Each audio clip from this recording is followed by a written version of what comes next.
கரூர் துயரம் கிட்டத்தட்ட 41 பேரை இழந்திருக்கும். இப்போ நான் அதை பற்றி சொல்லவும் வரல, யார் மேலே தப்பு அதை பற்றி பேசவும் வரல. 2 அட்வைஸ் கொடுக்க போகிறேன். கண்டிப்பாக அட்வைஸ் தான், கேளுங்க.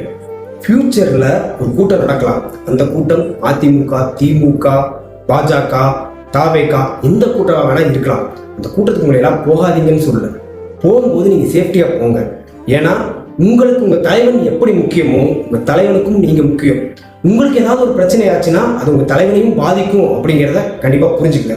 2வது விஷயம், நீங்கள் அங்கே போய் உங்களுக்கு ஏதாவது பிரச்சனை ஆகி போச்சு அப்படின்னா பாதிக்கப்படுறது உங்கள் தலைவன் கிடையாது, நீங்கள் தான், உங்கள் ஃபேமிலி தான். உங்கள் ஃபேமிலிக்கு நீங்கள் கோல்டு, டைமண்ட் என்ன வேணால் சொல்லலாம்.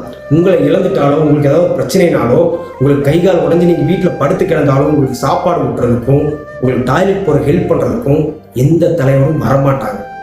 உங்கள் வீட்டில் இருக்கவங்க தான் வருவாங்க. ஏன்னா உங்கள் வீட்டில் இருக்கவங்களுக்கு நீங்கள் அவ்வளோ முக்கியம். அதே போல் உங்களுக்கும் உங்கள் வீட்டில் இருக்கவங்க முக்கியம் அப்படிங்கிறத உணர்ந்து செயல்படுங்க. எந்த தலைவர் கூட்டத்துக்கும் போகலான்னு நாங்கள் சொல்ல வரல, அது உங்கள் விருப்பம். போங்க, ஆதரவு கொடுங்க, கோஷம் போடுங்க, அது எல்லாமே உங்களுக்கு தனிப்பட்ட விருப்பம். ஆனால் உங்களுக்கு பாதிப்பு ஏற்படும் ஒரு சூழ்நிலை வரும்போது, உங்களை சுற்றி ஏதோ ஒரு அசாதாரண சூழ்நிலை வரும்போது பாரபட்சம் பார்க்காம விலகி வெளியே வந்துருங்க. ஏன்னா நீங்கள் பண்ணுற சப்போர்ட் உங்கள் தலைவனுக்கு ஒரு ஓட்டில் தான் இருக்கே தவிர நீங்கள் ரோட்டில் நின்று கத்துறதுல கிடையாது.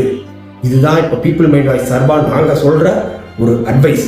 கண்டிப்பாக கேளுங்க. உங்கள் குடும்பத்துக்கு நீங்கள் முக்கியம், உங்களுக்கு உங்கள் குடும்பம் முக்கியம். உங்கள் தலைவனுக்கு நீங்கள் முக்கியம், உங்களுக்கும் உங்கள் தலைவன் முக்கியம்னா நீங்கள் உயிரோடு இருக்கணும். உங்களுக்கு எந்தவித பிரச்சனையும் வராமல் இருக்கணும். அப்படி இருந்தால் தான் நீங்களும் சந்தோஷமாக இருப்பீங்க, உங்கள் தலைவனும் சந்தோஷமாக இருப்பாங்க, உங்கள் குடும்பமும் சந்தோஷமாக இருக்கும், சொசைட்டி சந்தோஷமாக இருக்கும். இப்போ ஹாஸ்பிட்டலில் இருக்கவங்க எல்லாம் மீண்டு வரணும்னு சொல்லிட்டு பீப்புள் மைண்ட் வாய்ஸ் சார்பாக இறைவனை பிரார்த்திச்சுட்டு இந்த வீடியோ உங்களுக்காக சமர்ப்பிக்கிறேன். தயவு செய்து உணர்ந்து செயல்படுங்க. நன்றி.